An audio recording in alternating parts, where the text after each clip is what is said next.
Good evening and welcome to Rivalz Race Chat. Clinton, Geoffrey, and Adam Ross, as we are weekly. How's it going, man? Good. I thought we were frozen for a second. There was a delay after the music stopped, and you weren't. No, I'm like, what? Are we still here? weekly. It seems like we are so serious, and then something happens 2 seconds before we come on the air, and it just makes me laugh. Mark McDowell's comment: "I'd pay to see Clint let Adam sit on his lap." I thought I'd pay to see Clint sit on Adam like that. Just creep me right out to start. Like, no, man, we're not going there. Three words that No, don't belong in any single sentence: Clint, no, Adam, and lap.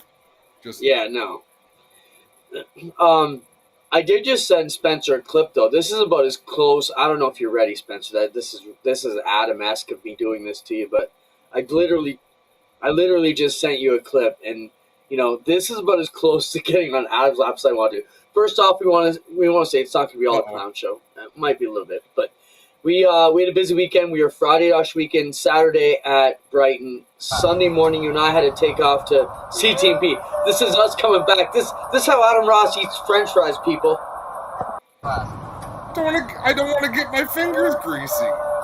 Like, that's not even a shtick, though. That is legit how Adam eats French fries from a box on the way home as he's driving. So that's enough of that, Spencer. But that's as close to Adam's lap as I want to get. But let's talk. We got Kevin Lacroix coming on. We've got Nick Sheridan coming on, two of the headline makers from the weekend. We saw some great racing at Brighton. I mean, we always love to get back there, and we'll reminisce a bit more about that when we get Nick on and talk about the great weekend that was. We're going to talk about last week. Last week's show, Adam, fired up a lot of people at Osh Weekend. A lot of sprint car teams were left, let's say, disappointed in us, maybe. But we're going to talk about that in the second half. Yeah, I didn't hear any No, go ahead. disappointment. Oh, you didn't. I heard anger. Oh, okay. I was gonna say you better clean out your ears because there was a lot of something. Oh, no, I definitely want to address it though. Yeah, we'll get to that. Second half of the show. The first half is about the weekend of racing that was, and how entertaining was it? How much fun was it? Mother Nature was on our side. Big crowds, big fields of cars. So no, very, very cool. So Kevin Lacroix will be joining us in just a moment's time. He had a great run on Sunday at CTMP. We'll wait for Kevin to come on. If you have any questions you'd like us to ask Kevin Lacroix, feel free to send them in. Same thing with Nick Sheridan. Nick, what a race there, man. I can't wait to get to talk about that because him and Kyle Phillips, and we talk all the time about how strong the sprint car, crowd is. It was awesome. The other thing, while we wait for Kevin to come on, go ahead. You didn't know who was going to win. And that's what makes it super exciting. That goes for CTMP, Ashwegan Friday night, Brighton, all the races at Brighton, except for the one where Charlie Sandercock started on the front row. Every other one, you just didn't know where the winner was going to come from. They were contested. They were exciting. Rick Wilson, I have never seen a race car go this far into the bushes as Rick. And I've seen race cars get off a lot of tracks. That probably could have been the Burger Barn Bit of the Week, too. What a great story there. And we had some great comments. First off, while we have Kevin, that's one thing I want to say. On behalf of myself and Adam and the whole crew, it's fantastic when you come up and talk to us. When we got down east in the eastern part of the province this weekend, I think we had more people come up this weekend than ever. And just comment everything from, hey, Clint, where's your banana, to, we watch every week. Glenn Butt from CTMP, as we're waiting for the NASCAR guys to get in, he walks up and says, hey, why don't you guys do a Rivalz race chat here for 5 minutes? And I'm like, you watch what we do on our he said, all the time. Yeah, so just pretty cool. It's cool to see some of these people. And he challenged me to fight you on the front straightaway. He said, you guys should just get it on right here. He said, that's what promoters do, right? We tell you, if you're going to fight, do it on the front straightaway. And I said, yeah, but I don't think Joel Robinson and the folks at NASCAR would appreciate me tackling Adam on LP Dumoulin's hood right here after the anthems. But, no, it was great, and I appreciate everybody's questions, comments, everything from they watch this show to they appreciate what we do on the weekends. It's awesome. And, man, Brett looks good under the lights. Kevin Lacroix just messaged me, Clint, to say he'd be 1 or 2 minutes. He's on his way. But Yeah, no sweat. Brighton really shows well on video. I mean, it shows well in the grandstands. Everything is right in front of you. But on video, I thought it looked really dynamic. And again, full fields of cars, man. Almost 60 sprint Yeah, cars. Or amazing. more. I definitely want to get into that. Kevin just getting situated there. We'll give him a second. What about the racing at Ushweekend? That they said, Fran just mentioned, amazing. B mains in 3 classes. We got the whole night done in just under 3 hours, which kudos to Doug and the crew. Kudos to our cleanup crew, which we didn't have to use too much, but everybody has some great storylines like Dylan Westbrook crashing out front, and that's not great. It's not what we're trying to say, but It's unexpected. as a promoter, those storylines are unbelievable. As an announcer, for a guy like Dylan to have those issues, but then for him to come back and win on Sunday was great for him and the team. And we're going to talk about that. We love Dylan, man. We love the kid. He's the best. He's Yeah. the best there is, and he has been for a long time. That was uncharacteristic, but I it don't even want to shows dwell on you that. how hard they have. It shows you how hard they all have to push to chase wins. That's why I love no spotter, no mirrors, man. Anything can happen, And this is why I wasn't a fan of the Dave with the farting thing, where he's showing how far they are out front. Because, as an announcer, when a guy like Dylan gets out front, the race is usually over if he knows what kind of gap he's got. So, not that we want that to happen, but why I was alluding to that is our coverage of that on the G-Force and the things, being able to get pictures as the crew thrash for the full 2 minutes and Dylan getting back in the car and all that. Super proud of how that came out for us. Super proud of the Ushweek sprint car teams who all jumped in there, and you guys are right on top of it, announcing everybody coming over to help out. Just showed off the family. Let's jump into Kevin Lacroix. We'll get back to sprint car stuff coming up soon. Our NASCAR winner from Sunday at CTMP has joined us now. Kevin, you're one of the most, I want to say vocal, entertaining, cocky, thrilling drivers we got out there. You certainly aren't afraid to show your personality and let it fly, and that can be shown by your victory lane celebration on Sunday too, and we'll get into that a bit. But congrats on Sunday. How's it feel on a Monday, Tuesday to be the winner for the week? Yeah, it feels really good, honestly. It's been a tough second half of the season, and I really thought I was going to it was going to be my first year without a win, so I was really afraid of that because we know we don't. When you're not going to win the championship, at least you chase something else, And I didn't. It would have been really hard on the team to not win any race, and it would be difficult to come the next season with good feelings or trust in the team and everything. So it calms everything down, and it's just feeling really good. Kevin, how important is the mental side of the game? You've got the winningest crew chief. As a crew chief driver, Don Thompson was the best there was. You've had him throughout your career. You've got the ingredients that have always added up to success. Psychologically this year, how hard was it to wonder what you have to change?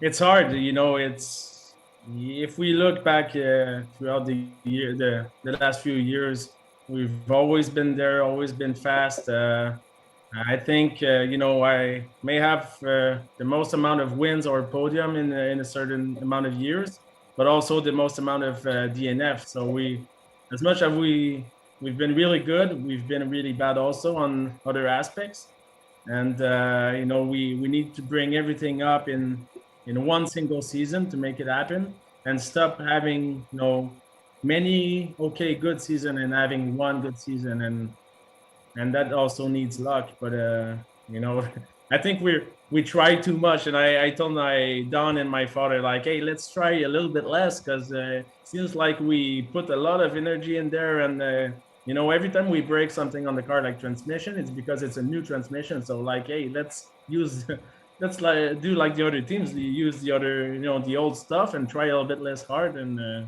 maybe it will come to us. But every year we keep questioning ourselves and what we do wrong, and seasons like this season, it's really tough because we've had even the races that we finished like fourth or fifth, we had bad luck in that race. So it's difficult. Kevin, good luck trying to tell Don Thompson to use old parts and stuff that isn't the most performing that's on the market. But no, I think that's a common thread with a lot of teams. Sometimes when you keep trying to always push because your competition is, it's easy to kind of swing yourself out of the batter's box a little bit. But from the driver's seat, what do you feel you're missing from the driver's seat, or is it all still there? What can you improve, I Uh, guess, is the question. yeah, quite honestly, it's yeah, yeah, it feels like I don't have the same amount of gas in the tank as I used to have. But for sure, it's with when something's things start to go bad and unlucky, and it's difficult to find the motivation, and we're not. It's not like it's our full time job. I have other things in my life, so try to keep the focus. And I think a season like as much as we had bad lucks in through the season, also I did mistakes, beginners mistakes that I shouldn't do, and that's lack of focus. So everything coming together, makes a bad season like we have right now. And for sure, having a weekend like we had last week, last weekend, it's refreshing, and maybe we'll put some more gas in the tank. So, Kevin, tell us this. You don't have to go on social media, but you are the gift. You are the gift to Canadian racers and race fans because you do go on social media and you stir the pot and you're vocal and you participate with people who pull for you and you participate with people who are against you. Why do you do it? What joy do you get? I love it. So, first off, thank you for being so involved. But why? Oh, I don't know. There's many reasons. As much as I'm completely honest all the time. I may age with the years, but I don't get more mature. So, and that's one thing. But yeah, also it's one way to have fun. And everything I do, sometimes it's hard to find in the text the real personality of the guy. But I'm always trying to put a joke or sarcasm in there, something like this. And some read it, some don't. But I'm really having a hard time keeping myself serious all the time. Everything that I do all day long. Even at the office, we just say say shit all the time. We're just having fun and saying stuff. So I talk a lot. I don't talk a lot. I'm shy by nature, but in some ways I talk a lot though also. So, where was it? Was it GP3R, Kevin, where you make a post going into the weekend, and in the first turn, you guys all pile up. It was a GP3R, right? Yeah. Yeah. So you make a post out there, and comical, calling out Ranger and a couple of the other guys, and then you get together with them. So, like, multi-part question. First, when it all settles down and you realize, oh man, that was probably a really polarizing, stupid post now, you have to laugh about it, but you kind of called your shot. And then, what the hell does Don Thompson say to you? Is he lecturing you like, just shut up and drive? Is he liking it? That's what I'm wondering on the old school racer. Does he get what you're about? Well, no, for sure, no. He's way more mature than me on that side. That's for sure. You know, so for sure, he's not with all this social media thing. He's not for that. But it's and what I said about Andrew is all the bad luck that he's had during the season. It's even from a competitor like me, it gets frustrating because like I said earlier, I'm not living making a living out of it. I'm there because I want to have fun, and I don't want to have fun by winning easily. I need competitors to have fun, and I need Andrew, and that's one of the reason I'm in that series is for Andrew Ranger, Tagliani, Kennington, and if they're not on the track, I don't belong there anymore. So it's the comment I made about him that he's having a very bad season, and that's disappointing. And I'm wishing him good luck. It was true. And then we get in corner 2, and that happened, a big crash, and it's people. There's like you said, there's some people that reacted badly to that and thought I was being sarcastic earlier in the week, and I made a call about crashing him, and that's really unfortunate for those people to think that when I was being serious. But yeah, so it's just but it's only a few people, and sometimes those people it's need to take that with a laugh, because imagine what they think with the rest of their life.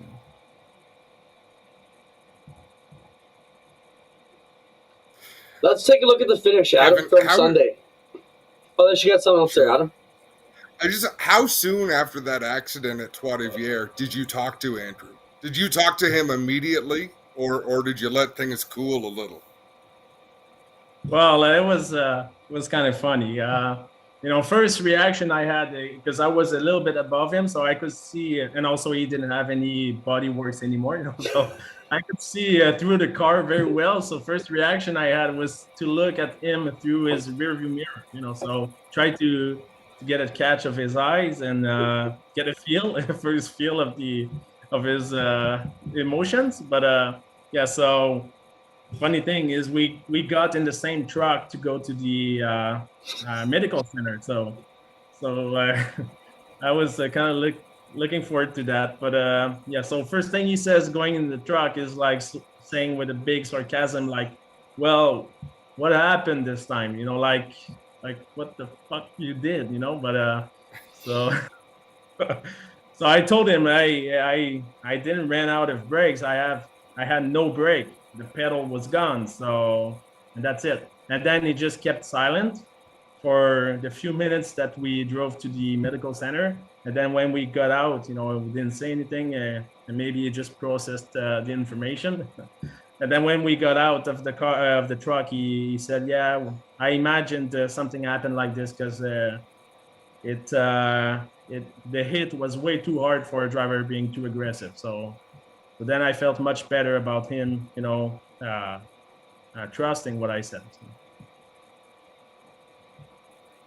Take a look at the finish from Sunday, Spencer. Into effect, down the Mario Andretti back. UNLP going at it. Let's hear it.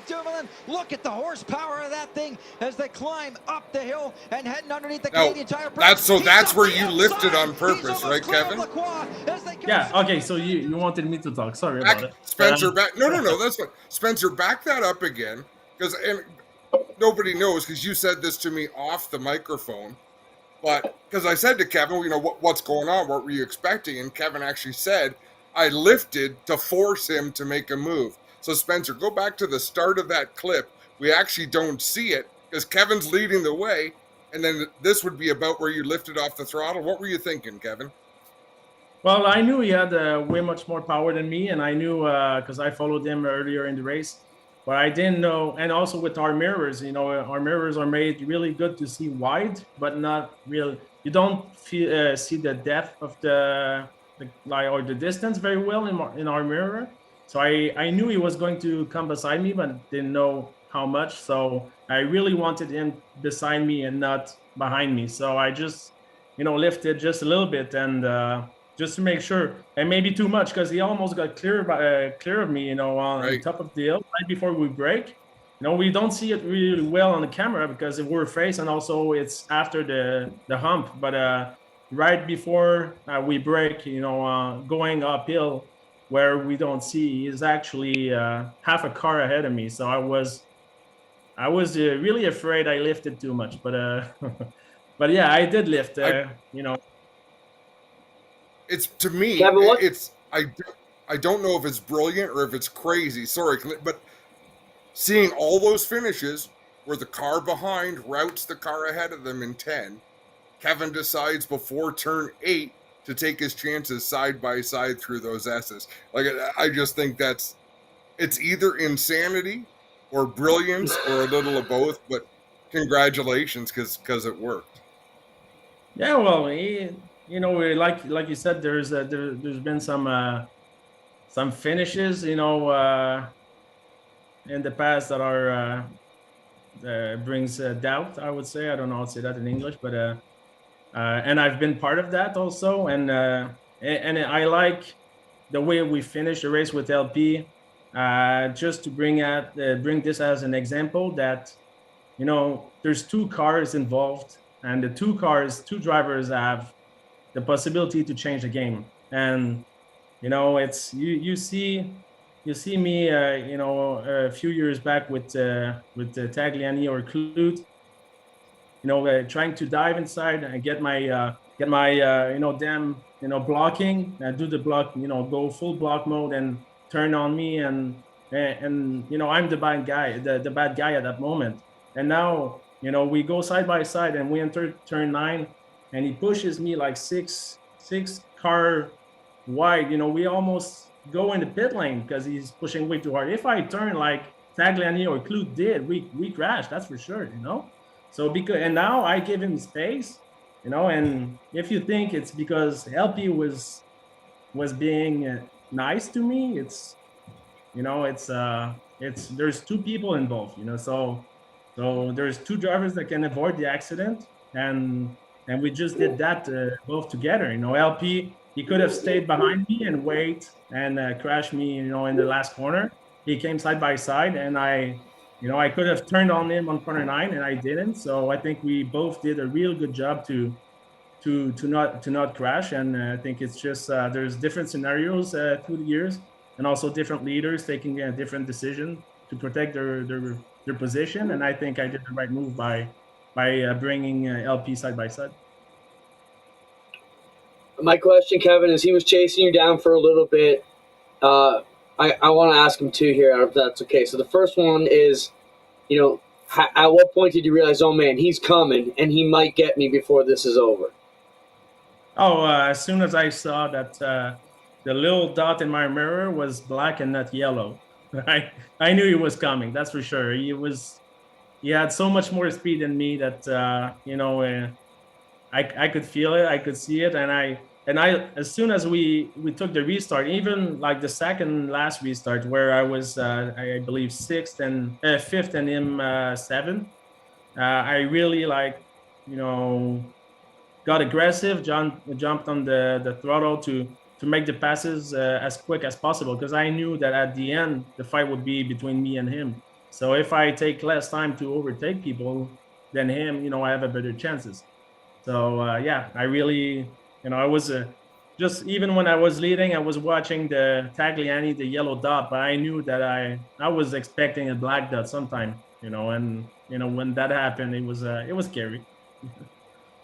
Okay, second part, you lift because you figure you can get him up beside you. Smart move. We've seen how many guys. I mean, even the NASCAR trucks, everybody gets dumped out of that last turn. Are you making that same move and that same lift with everybody in the field, or is that a move you're making because LP is going to race you clean? Well, like I said, he did race me clean, but at the same time, he didn't. We enter corner 9. If I make my race line as usual, we wreck. So it's. I really believe that there's no driver in the series that will honestly dump a driver on purpose. I think it's just different scenarios, people taking different decisions, and leaders protecting the position differently. And with anyone, I think I would have taken the same decision, because if we go through the years back, I think LP is not he's not the most aggressive guy. I think he's respectful with everyone. So if I had that confidence into him, I would have just kept my position and don't lift, and I think I would have done. Do you think the room you gave him in turn 9, because he knows that, he knows that you gave him those 6 car widths to push out, do you think that had anything to do with him not jacking you up in turn 10? Or do you think by that time you just had enough speed to stay ahead of him? Well, I believe, and that's my thought. I believe he was shocked that we didn't make contact and didn't know where to go anymore. It's like, and same thing is when if you go back on your replay, GP3R 2015, my first year, I first win with Andrew Ranger. Second last corner, I give him a little bump, and then the last corner, he's inside, I'm outside. He has the advantage, and I give him like all the space he wants, and it felt like he was so concentrated on giving me back that bump rather than driving the corner that I got the win. And for real, like at that moment in 2015, I let go the win. I just lifted and I thought, okay, let's finish second. And just because of Andrew, like came and side bumped me, and I got the win because of that. I just did the same thing with LP. I gave him so much room that he didn't know where to go anymore. That's what I think, but who knows? And let's just watch the video one last time. Let's listen to the call of the race because it was an exciting finish with you and Chase. Just run, Spencer. Down the Mario Andretti back straightaway. Kevin Lacroix has the lead. Here comes LP Dumoulin. Look at the horsepower of that thing as they climb up the hill and heading underneath the Canadian Tire Bridge. He's up the outside. He's almost clear of Lacroix as they come side by side through turn number 8. It's down to the last 2 corners on the track. The WeatherTech 200 coming to the wire. They slide through turn number 9 into 10. LP Doom looking to cross over. Kevin Lacroix couldn't do it. Pushes him off the corner. Kevin Lacroix gonna win the WeatherTech 200. Home. And Kevin, what was this about? Before we let you go. Yeah, that was when Cameron tried to do his burnouts at Chaudière when he won, and it didn't work out for him. So and there was all the saga with traction control and everything. So I just thought I would make a joke, and my next win I'll do a human burnouts. But I really wish that win came earlier in the season, but it came late, so people forgot. But that's because of it. So. It was beautiful. You cannot do donuts. Kevin, before thank we you let for you go, being. I want to just ask one more question. How do you feel about Delaware, Kev? Is it a place you feel good at? Thompson was the road, the circle track ace down there. What's your thoughts on Delaware? Yeah, well, we've always been fast there, so really feel really good about it, and looking forward to have another good finish to end the season. And so it's always been a track where we were fast. We never won, but came really close a few times. So even if I don't win, it's I still think we're gonna have a good run. Kevin, thank you for being you. You're unapologetically Kevin Lacroix. You always have been, and I appreciate it so much. You're fun to be around. All right, man. Thank you. And it's like I said, we do this to have fun and just keeping it have fun. That's awesome. Right on, thanks for being here, Kevin. All right. Yeah, no problem. Thank you. See you, Delaware. Kevin Lacroix, the winner from the NASCAR race. He is this amazing combination of shy and hilarious. And when he first came to us, his English was not as good as it is now. So it takes some time to sort of learn what he's about because his dry humor and the language barrier is sometimes really hard to pick up. He's a funny freaking guy. He'll make a post and we'll have a bunch of, it's a hot topic and there's all these French comments. I'm wearing out the translate button on Facebook trying to make sense of it. And then you're right, because sometimes the humor doesn't translate through the translate on Facebook, but pretty cool. It was a busy weekend for us, and it was another busy weekend for this next guest we've got coming on, Nick Sheridan, joining us now. Nick, how's it going, man? I'm doing great, boys. Just happy to be here on the show, and I got a little bit of sleep last couple nights after that busy weekend you were talking about. Yeah, are we interrupting your Frosh week? No, man, I'm sitting here. I got a little full race on. I'm watching the Q-Tips from a couple weeks ago. Oh, there's a big back there. No, I'm just hanging out in the dorm after that busy weekend, trying to do everything I can from down here in Windsor to get ready for Friday at Sheridan. Well, before we get too far, Nick, let's talk about that. So, first day of university today, is that what we're doing, and what are you taking? We're doing college right now. I'm doing mechanical engineering down here in Windsor at St. Clair. So just came down here. I was working on the car all day yesterday. I got here at like 12:30 last night and just threw everything in my room and took off to classes this morning. So it's been great so far, but just excited to see how she goes. Nick, it looked as though you were going to drive off and win that race unchallenged. I shouldn't say unchallenged, because at Brighton with a full field of cars, you've always got challenges. But when Kyle Phillips got by you, I didn't see you coming back to win that race. Take us through your mindset after losing the lead and how you made it to the checkered flag first. Well, I mean, it's such a super fast and action-packed track. It's hard to really have a lot of mindset. You're still focused on just going as fast as you can. But we got out in the lead for a while, and I was like, man, it's kind of cool, but I never want to think too much. We've been in the lead quite a few times and not won the race. So I'm like, oh, what's going to happen this time, or can we hold off? But yeah, we were running good. Then you kind of see right there, we were racing a bit together, and we got together in the front stretch. And after that, I got real loose for a couple of laps. I'm not sure what happened, but car kind of, something changed in it. We kind of had to change our line to get back to having some speed. And I got stuck behind, I think it was maybe Rick Wilson or one of the lap cars in the back there for a couple of laps. I was like, oh, there we go. He's gone. We're just going to have to settle for, hopefully we can keep podium out of this. And once we got around, I seen he was still behind Tyler Palace. And we had some, I found a new line coming out of turn 2 there that had a lot of really good drives. So we did that for a couple of laps. And I was like, man, I'm catching him. I'm actually catching him. And I was like, holy, we just passed him. What just happened? But no, it was definitely exciting. I watched the race like on my way to Mosport Sunday morning, and it was a really exciting race from a fan perspective, I thought, as well. So that Brighton brings out some great racing, and it was a great track all weekend, and it just worked out in our favor. I think we can almost call Brighton the home of first-time winners, because how many 360 guys have gone down there and won their first race? I mean, I think Ryan Turner mentioned that in Victory Lane on the weekend. I know Steve Lyons got his first there, I believe. Now Nick, the list goes on and on. Racers who got their first 360 win at Brighton over the years. Nick, so, you mentioned CTMP. We talked about it on the broadcast. You got called up by John Fletcher to work for the legendary motor car team and work with the Clute family on the weekend.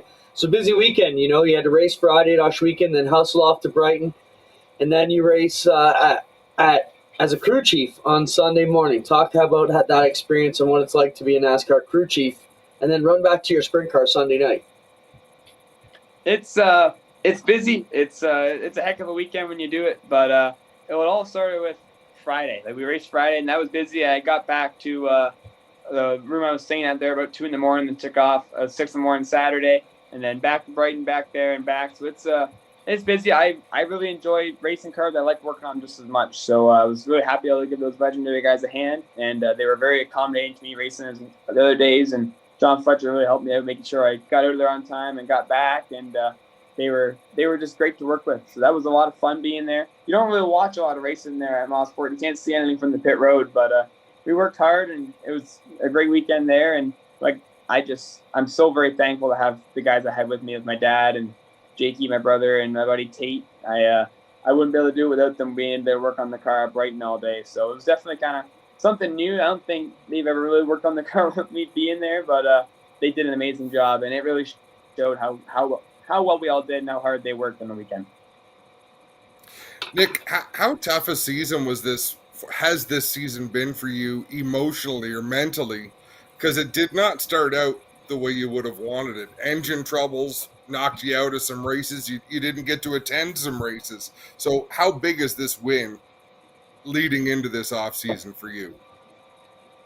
This is that's probably the most excited I've ever been in my entire life after that race, Adam. Like, it's we've had a lot of success before, and yeah, we didn't win last year, but we had plenty of great races, and it's awesome being there every week. But you you miss those first weeks when we didn't have our motor and that kind of stuff. It just it's tough. It really changes your mindset. Opened me up to a lot of the good times are just that much better when you experience the bad ones. So it was definitely a really awesome feeling there on Saturday and Sunday to run good again. And even Friday, we had a really fast car before we had those problems at Sheridan. So it's great to be back up there near the front. We've been missing a couple of years. Once you even got out there, when you miss those first 6 races that everybody else gets to run, you're just those 6 races behind. You feel like you're playing catch up all year, just trying to keep up with those fast guys that are up front. So it's really awesome. We finally got to be there. It's tough. It's tough emotionally and physically. I never really brought the emotional side of racing to me. I always just worked hard and seen how it would go. But it seems this year I really had to work on dealing with the racing emotions. And the highs are highs and the lows are lows. It's one thing you get in racing you don't get in any other sport. Elaborate a bit on that for us, Nick. What's going on? Adam's a mental health guru, so you can't drop that on this show and think we're going to let it not stick a bit more. What's it been? Has it been the sitting on the sidelines, or what's gotten to you?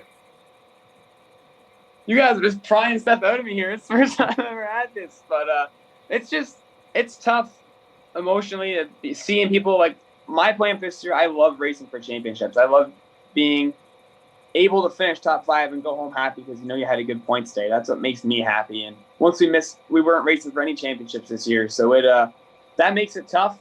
Definitely, I learned myself how to be able to just go to the racetrack and just not have worries about things and have fun. And honestly, probably the toughest part would have to be financially too. Like just you're sitting there banging your head against the wall because you keep having to spend money to do good and keep trying to work hard, and you don't see it coming back in. It's tough financially for small teams like us, but I'm not trying to cry or anything here. It's really tough, and we're fortunate. We have some good sponsors to help us get it done, and my dad and we all put everything we've got into it. So physically and financially, we all work hard, and I'm really happy it paid off for us. So are we, Nick. You're a star, just like your brother. You're 2 of the bigger names in Ontario racing right now. Do you have any aspirations beyond sprint cars? Would you like to get onto the asphalt? Would you run a Pinty's car? Where do you see yourself? I would love to do those things, Adam. It's I enjoyed being at those races. The first time I ever drove an asphalt car was actually on Sunday morning. I drove the Pinty's car to the front stretch for the boys. It's the first time I ever driven one. So that was cool. We didn't get to go fast at all, but I would love to do it. But then again, you just bring up that financial aspect, right? Like I find we have all our eggs, for me at least, in that basket with the sprint car stuff. And I want to do everything I can to do as good as I can in the sprint cars before I ever look at doing anything else. So it's just for me, I've got all my focus on that. I want to be able to put all our money and everything we can do as a team towards that. And if we ever do get to the point where that's we have some extra time or some extra resources we can spend on other stuff, I'd like to venture into that, but that's definitely my primary focus. Where's Mom fit in all this? We see Ronnie at the track all the time. He couldn't be more proud of you boys. Where's Mom in all this? Mom is my biggest cheerleader. She's the best. I love her. I love her so much, and she just does so much for us with the race team through the week and making sure we're fed and making sure we're all going on the racetrack prepared. And she does everything she can to make sure we're doing good. Helped us out trying to find sponsors and doing all that stuff. She really helps me out a lot with my shop business, SRP, Sheridan Racing Performance, and that. She helps out keeping inventory and doing invoices and all that stuff. And she works so hard for me, and it's truly something I'm blessed to have. Hey, does being a successful race car driver get you a lot of street cred at college in Windsor? I don't think I've told anyone here that I race cars yet, Adam. I haven't told anyone a single thing. I just showed up here and try to fit in like every other kid. It's something I'm really fortunate to be doing, but I don't think it makes me any better than anyone else. So it's just something we like to do, and I really enjoy it. And hopefully we'll be able to make some good friends here and have some fun experiences. Well, I can almost guarantee that you will. College is amazing for that. You're going to enjoy yourself. Sorry, Clint. No, it's funny because I give my kid Jack the same type of lecture this week on the way home. I said, like, you're going back to high school, do any of your friends know that you're a cameraman for national television and you're going into, no, man, nobody knows what I do on the weekend. I'm like, you kids got to sell yourself a little bit. Come on, Nikki, make sure your socials are up so when the girls Google you, at least they know you're a stud, okay? Let's talk about a couple other things. Going forward, Canadian Sprint Car Nationals, the locals have shown they can get it done a lot. Adam's talked about a lot about it lately, how our guys have been the ones to beat a lot of times, how our game has really upped it at home. How do you feel getting into the biggest sprint car weekend of the year at Osh Weekend? I'm really looking forward to it. It's going to be tough because I'm not at home all week to work on the cars. Like I said, again, I'm so thankful to have all the guys that are helping us out and working on the cars for me. And it's something we're new to experiencing, me not being there. So it's awesome to have them. I'm really looking forward to it, the Nationals. We've run good there in the past. Our real dry slick track program is, I don't think it's as good as it needs to be, but we've got some things we're going to be working on for the next few weeks to try and get better there. But like I said, we finished 6th there and 4th in the 2 summer nationals and finished 5th at the other 2 nationals last year. So we've had some good speed. It's just not quite enough to break onto that podium. So if we can hopefully try some new things and capitalize and be up there, that'd be pretty awesome. That'd be a great end of the year. Right on, man. Nick, thanks so much for hanging out with us. Congratulations. You and your brother have both had some success this year. You've had some tough times, but you've had those successes, and you've had them as a crew chief and a driver. Your brother's had them as a crew chief and a driver, so that's pretty damn cool. It's definitely awesome. I love doing it with the family, and we've had the great times together. Like, we'll win and we'll go back and we'll hang out till 3 a.m, having a great times, and then we'll go when we bull mowed up Friday, Jake the race Saturday, and we'd all be out there working all night through the night Sunday, so I can make it down the Windsor Sunday afternoon, get the motor down to get fixed for the next Friday. So we've been through the good and the bad times together, and just makes our relationships even better. So I really appreciate you guys having me on the show, and I'm excited to be back at the racetrack this Friday. Right on, Nick. Take care, man. We'll talk to you soon. Sounds good, guys. See you later. Thanks for having me. Yeah, thanks, man. Nick Sheridan.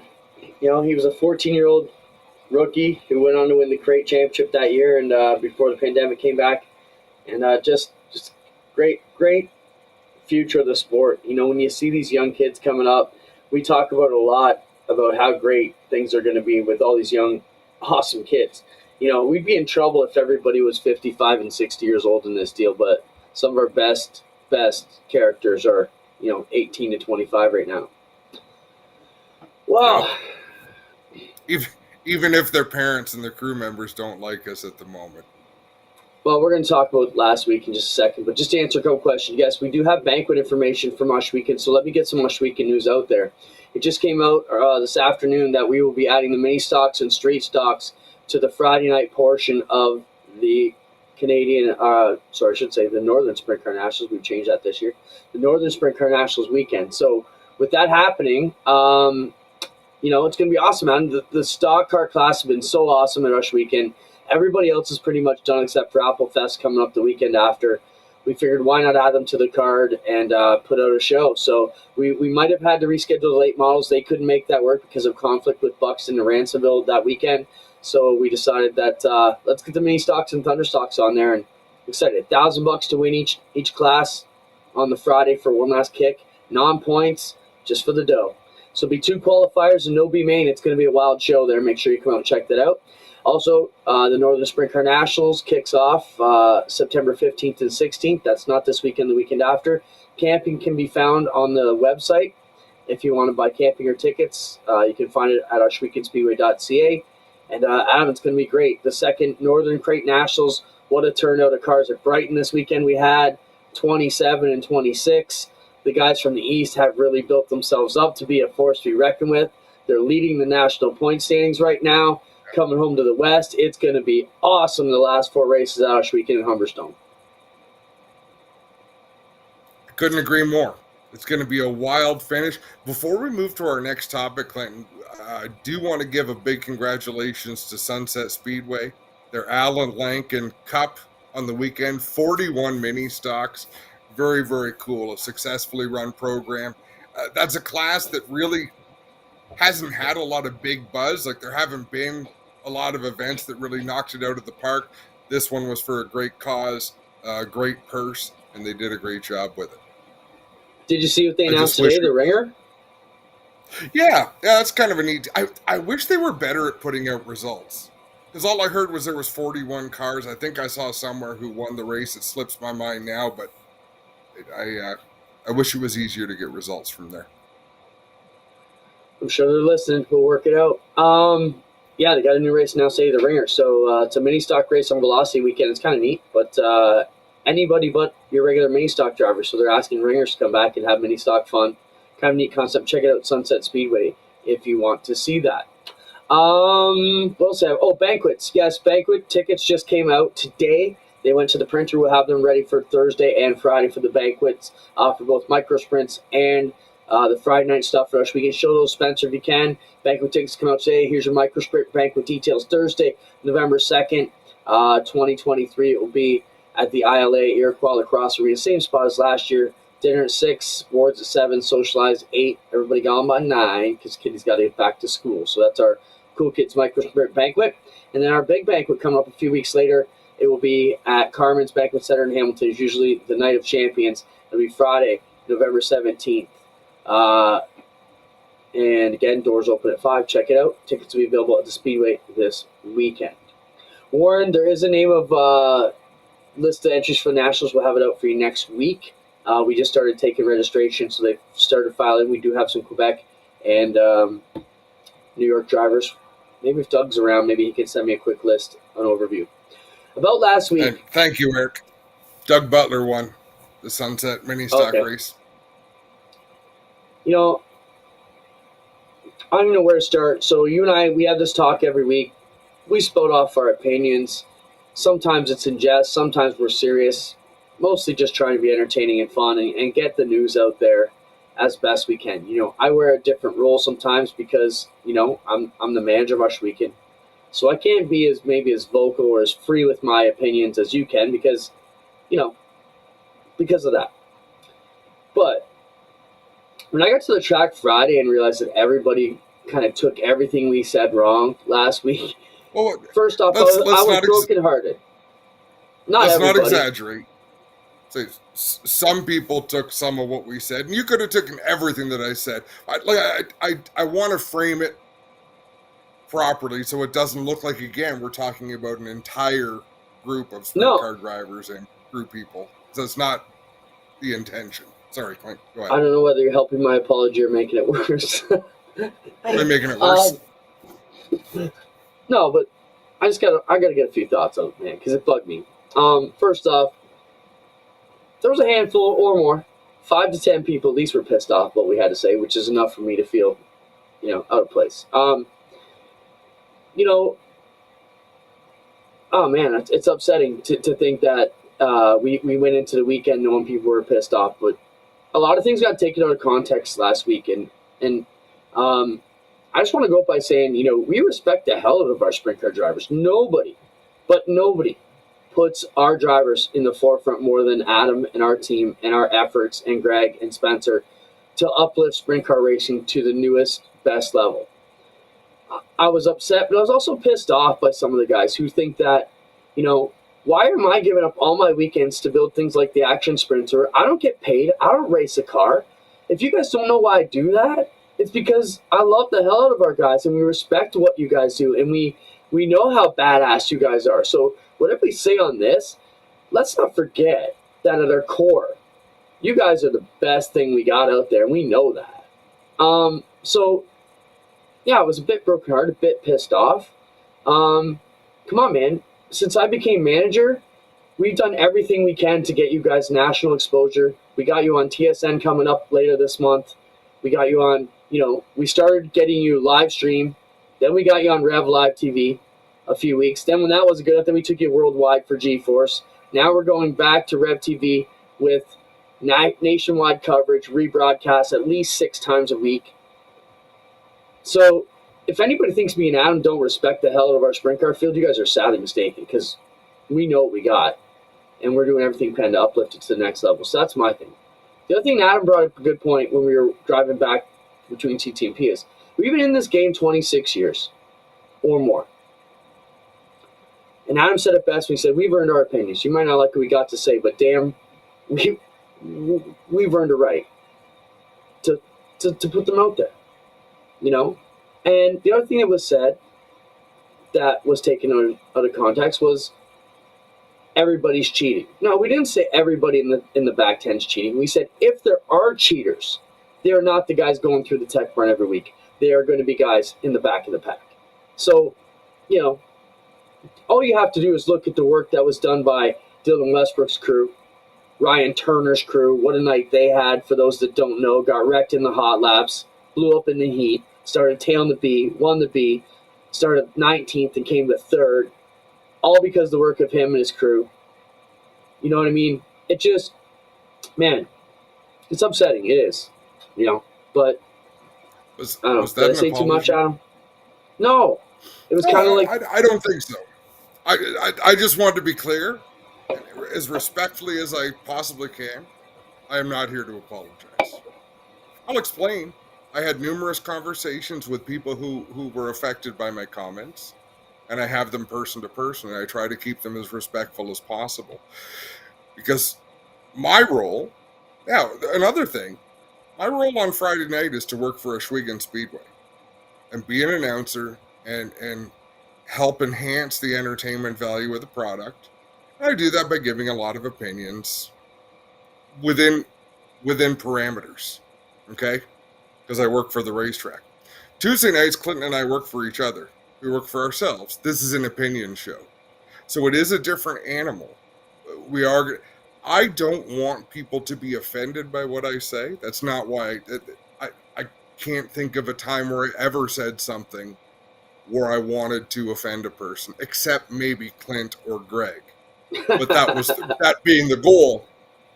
And I'm not saying I'm right. But I am saying, look, we formulate opinions based on what we see. We don't formulate them based on history, based on a person's entire body of work. Dylan Westbrook's crash on Friday night was not his entire body of work. That was an anomaly. If we wanted to speak disrespectful, like I don't want someone to feel like I've spat in their face, because that's not what we do. We share opinions. Again, I'm not saying it's always right, but I'm saying please. And I had constructive conversations, one-on-one, and I invite anybody. Message me here. If you want to speak face-to-face, let's speak face-to-face. I'd gladly work through things. There's a few things I believe about racing. That's sort of where I formulate my opinion on. And that is, if we can see it as fans, if you can see it from the grandstands and watch it, we can talk about it. That's where I formulate a lot of my opinions, because a lot of the rest is bullshit. It's hearsay. It's nonsense. We can go by what happens on the racetrack and what we see. And that's what we formulate our opinions on. You've got to block out a lot of the background noise and a lot of the speculation, because that's not good for our sport. It's not good for what we do. Now, if we knew of tracks where they had no tech people, they had no tech barn, you just come off the track, load up the trailer, go home, come back, people are giving away thousands of dollars. But that's not the case here. We've got a world-class race director in Doug Leonard, who I don't always agree with, but I know he's a world-class race director.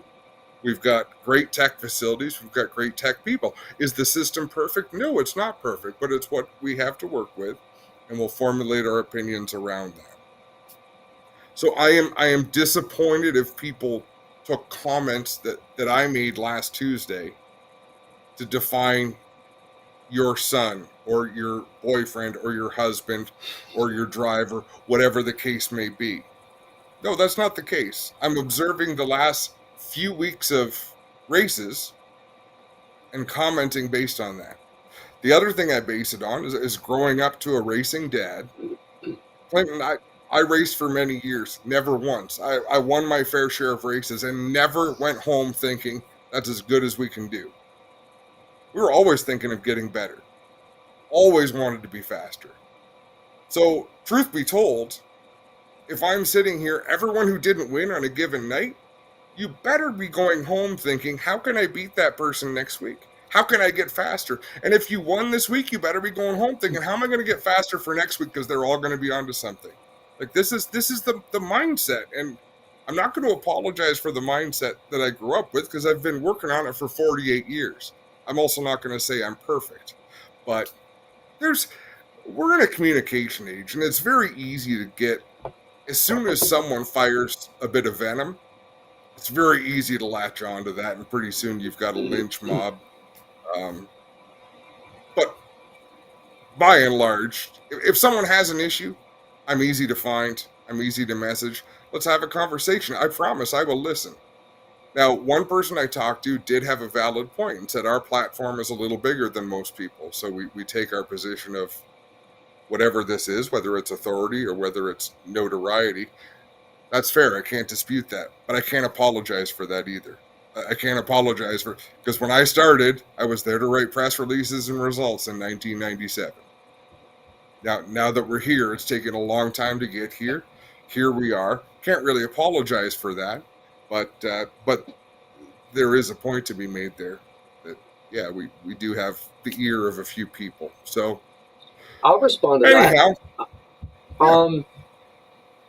that. I think you and I both understand what this microphone holds, and we're very careful with what we say to not be obtruse with it. Let's say, there's a lot of things we could say and just go off. Heck, I would love to have an Announcers After Dark where I could really say what I really feel. Oh man! But to that answer, I'm on Ush Weekend. I'm on the job 24/7. It's not a job, it's a lifestyle for me. You know what I mean? And I embrace it. I could be more proud to be the guy who gets to steer the ship that is Ush Weekend Speedway. I know I'm not going to be in it forever. My goal is to hand it off to the next caretaker better than when I received it. And I think we're well on that path because we've grown some great things. Car counts are up. Look at our championship weekend we're rolling into. Let's move off that for a second. Then we're going to jump into a 5-minute finish line debate and let everybody go. It'll be a couple minutes overtime tonight, but we can't let the banana and the finish line go without touching on them a little bit because I'm going to take a wrath for both probably, but I'll play along. So, epic championship weekend coming up, and man, we couldn't pick a better sponsor for that. It is going to be epic. Mini stocks are 1 point apart between Ashton Dickey and Ryan Hiller. Thunder stocks are 1 point apart with Ryan Beagle and Dave Bailey. And you guys brought up the weekend. The last guy to be champion other than Dave Bailey was Dave Silverthorne Jr. So that's how long Bailey's held that crown. So Beagle's been so close taking that away.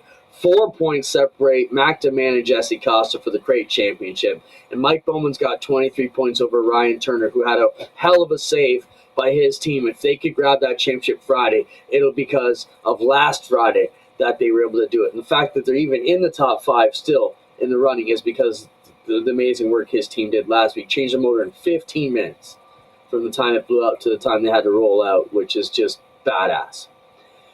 Finish line debate. Let's go for it. Adam, you brought some evidence to the table today. I appreciate you approaching it to the bench prior to this testimony is about to take place because we had the chance to refute some evidence back. So bring your case before the court of public opinion. And what do you got for us this week? I'm going to do this in bits and pieces over the next 10 months, I figure, over the off season. But let's start with Wikipedia, okay? According to Wikipedia, photo finishes make it less likely that officials will declare a race a dead heat. Finish line photos are still used in nearly every modern racing sport. Although some sports use electronic equipment to track the racers during a race, a photo is considered the most important evidence in selecting the winner. Wikipedia. You with me? Don't have to agree. Just acknowledge that's Wiki. That's not Adampedia. Even if it was Adampedia, it makes sense. Go on.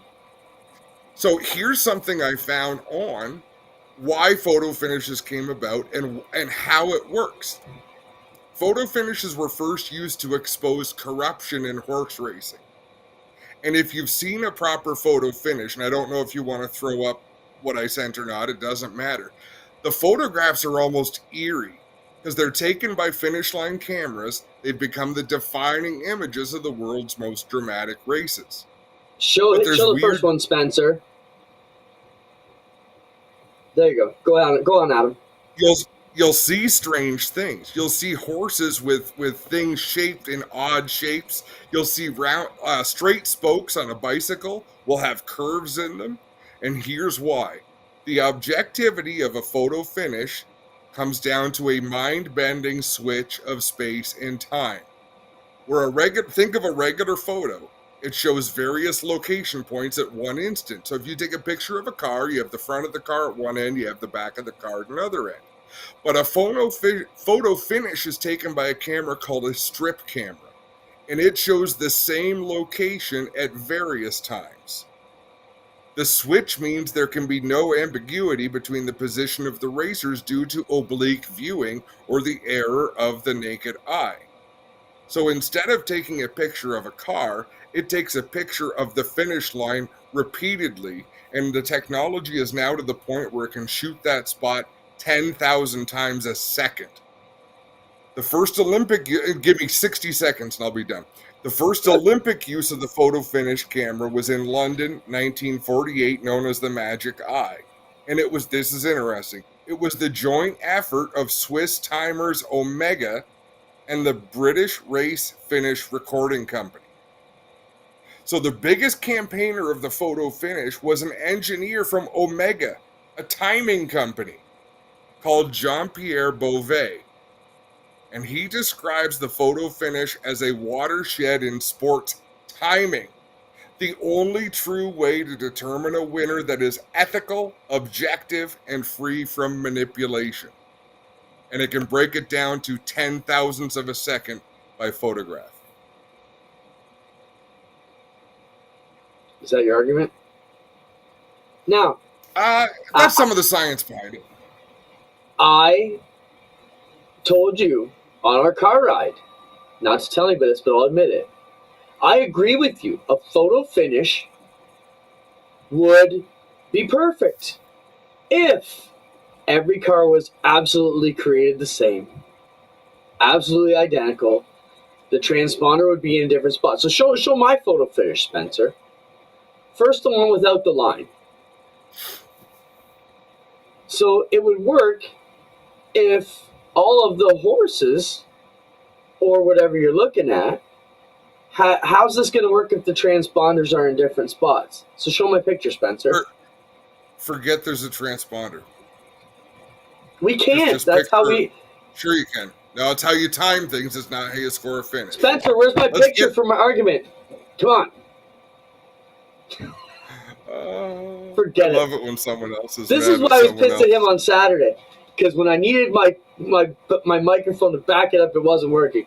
Forget it. The moment's gone. No, so my question, Adam, is still, I will give you that, okay? Sprint cars are identical enough.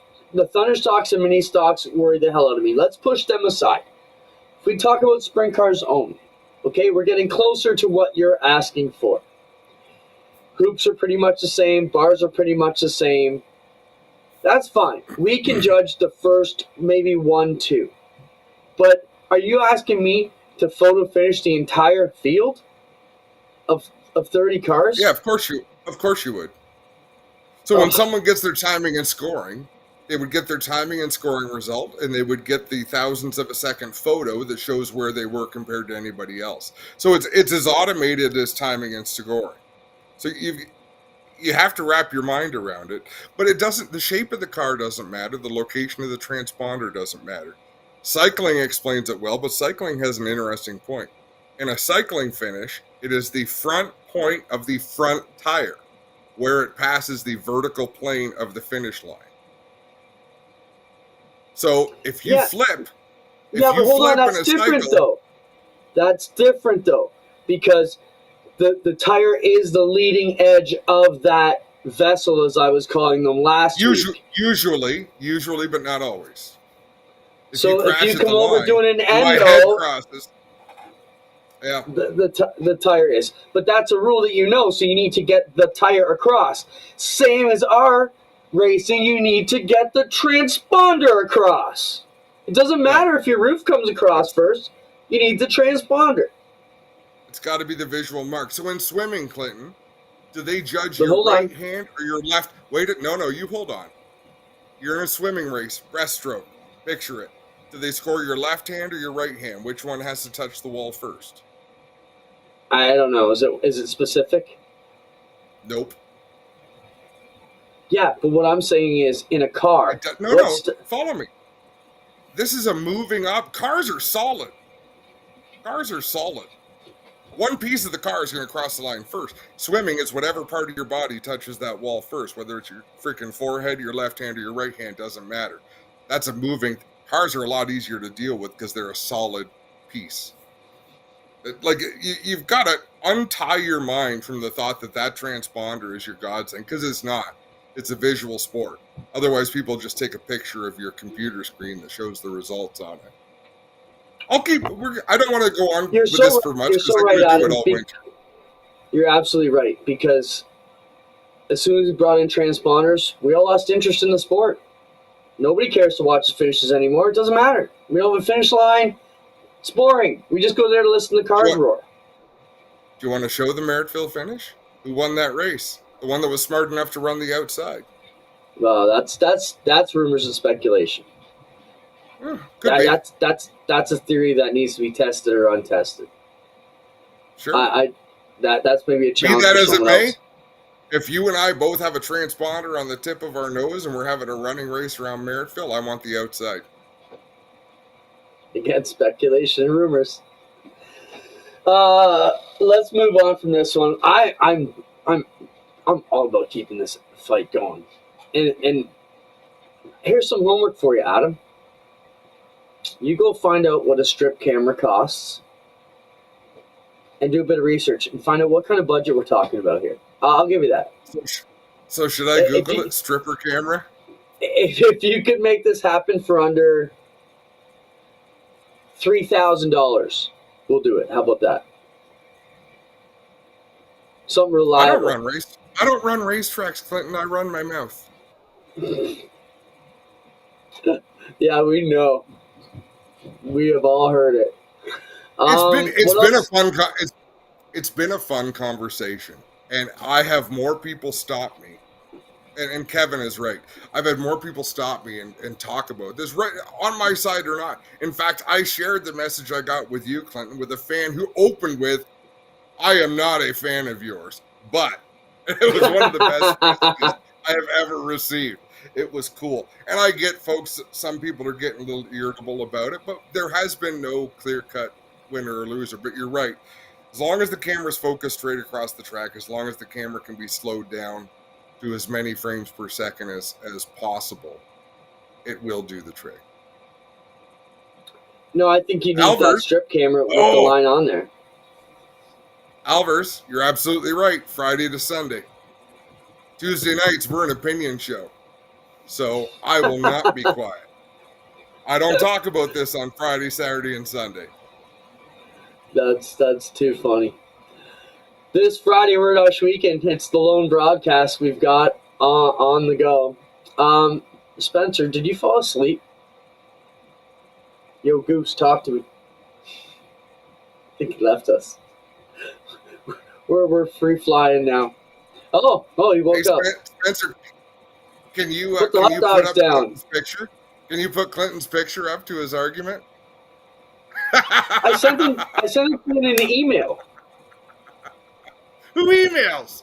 We use Messenger. I do, but I don't want you to see my evidence. We'll still. Hey, did you know? Conversation. I'll let you in on the cruel joke. Adam sent the picture of that finish line camera, and I saw it. I said, "Sorry, it won't come through." And he said to again, I said, "Sorry, it won't come through." I had a feeling you were messing with you. They're like, "All right, we got it." So I doctored the picture up. I said, "Okay, I like it as long as we put transponders on the horses like this, and then we put the line." Put the line in. Next picture, Spence. There you go. There's your line. So the 9 horse is your winner because his transponder hit the line first. Would you put the transponder in their nut sacks? No, it's on the ass end of the horses like it is on the cars. Doesn't matter with the You're an leading ass. edges. We run transponders on the humps. Huh. Huh. Maybe we'll take pictures with an X-ray machine. Just show the transponder. Hey, now you're getting closer. Something I could get behind. So, yeah, Travis, there's a Rookie Rush weekend. It doesn't pay much. It's a trophy. Folks, give us That's more what does it. topics we can argue about. If you're tired of hearing about finish lines and transponders, give us more topics that we can really dig into, and Clinton and I can be at odds on, and we'll be happy to fight about them. I just want to say you and Greg did a fantastic job at Brighton. I watched the whole broadcast back. The three of us, we have a blast on the air. Man, I hope you and Greg can make out the season without killing each other because got a few weeks to go. That made my season. When you and I are in a car alone, you said, "Are you and Greg okay?" And I said that to Greg, and Greg says, "He said that to me too." Like, oh, this is I'm worried beautiful. about you guys. Like, you guys got me worried. Like, man, these guys even to get along. It's working. It's working. You have me believe in it. We'll make it. Too fun. And yeah, man, I just want to say as a brother, I appreciate those rides from track to track. You and I don't get too much of that anymore, but we can spend an hour just shooting the shit and eating French fries. It's a good time. Clint, this is a great topic Kevin Lacroix gave us. Allow What's bumping that? or not. Allow bumping or not in NPS. And we could really take that to any kind of racing. Don't they already? Should it be or Let's should it talk not? about this, Adam. The first NASCAR race I worked with you at Jukasa back in the day, the leader got totally dumped out of 4, and I couldn't believe it. There's no black flag. You're like, no, they don't do that here. And I'm like, well, I'll bring the biggest crew, and we'll knock everybody away and fight our way back to the highway. So let's have that debate. Because it's a good one, and I could be on either side of it. If you're gonna do away with bumping in racing, you have to have a smarter race director than every crew chief and every driver in the field. A more savvy race director. That's hard to find. Because there's a lot of subtlety involved. Connor James on the weekend up at Sauble is a great example. Connor James getting put to the back for getting hit from behind. Yeah. You could talk to 10 race directors and you might have 7 one side, 3 on the other, 8 two, but they had one on a specific side. I think that'd be a valuable topic, and we could spend all sorts of time on why you should allow bumping. Or why not? You have to either allow it or not allow it, and play. And everybody's got the same rule book, right? So everybody knows, But how do you determine bumping over ramming and crashing? Because there's a lot of differences there too. Man, I would not want to be running a speedway where we allowed everybody to crash everybody out of the way. We're trying to build families here, not tear it all down. And great debates, but I'm with you, Adam. You make sense, which a lot of groups have done, but NASCAR went the other way. Like the king of stock car racing, instead of going officiating direction, they went the other direction, saying, you know what? Have at it. Boys, have at it. How and what? So, yeah. Look at the arguments we have. People are telling she should never be penalizing everybody for sprint car contact. I mean, some of our best guys have said that because it's too objectionable and they're never trying to hit each other anyways. So don't go at it. But you're right, Adam. We would love for you guys to let us know. Give us some topics to fight over, because me and Adam, we could fight over a lot of good topics. And Alvarez wants us to have a wrestling match. No, I'm not wrestling at. We work our mouths. We're not in the same weight class. That's all right. What was I going to say? This is what I was going to say. NASCAR drivers are the rare. So Kevin, you make a good point, and let's have a little bit more, Kevin, through this off season. But I will jump out on a limb and say the safer racing gets, the farther away gentlemen's rules get. Not that there's ever really been gentlemen's rules in racing, but when you could kill somebody by causing chaos people didn't do it as much. Now, things are pretty safe. I'm going to have my way with you and not think twice about it. Is that the mentality people have? I don't know, but it's possible. We see that Food in for two thought. other disciplines. You know, a lot of people will say, take these bodies off these kids' go-karts these days, make them real open-wheel go-karts, and you'll see a whole new class of racers coming up because they won't be able to push each other around so much. And the other thing is that's where it comes down to sprint cars. You know, the open-wheel side of things. You can't be trying to ram your way through, or one of you might die. You know what I mean? Like, you can't do that. You got to really respect That's what I mean. other competitors. You don't really see it in sprint car racing. You don't see that. I'm going to drive right through you because there's big price to pay. So this will be good conversation, but keep those ideas coming. Kevin, it's a great thought. I appreciate that. And Tim, I'm with you. Take away the fighting and you dig into a lot of stick work. Right on. It's been a great debate. Thanks, Kevin Lacroix. Thanks, Nick Sheridan. It's always great when two guests can carry us an hour and almost a half here. We appreciate the debates. Show me going out with the banana. Adam presented me with a banana in at intermission last weekend. I got half it in till Dale Callan tripped me and stole the rest of it. So he said, I've I'll heard take this that about off your Clint. hands.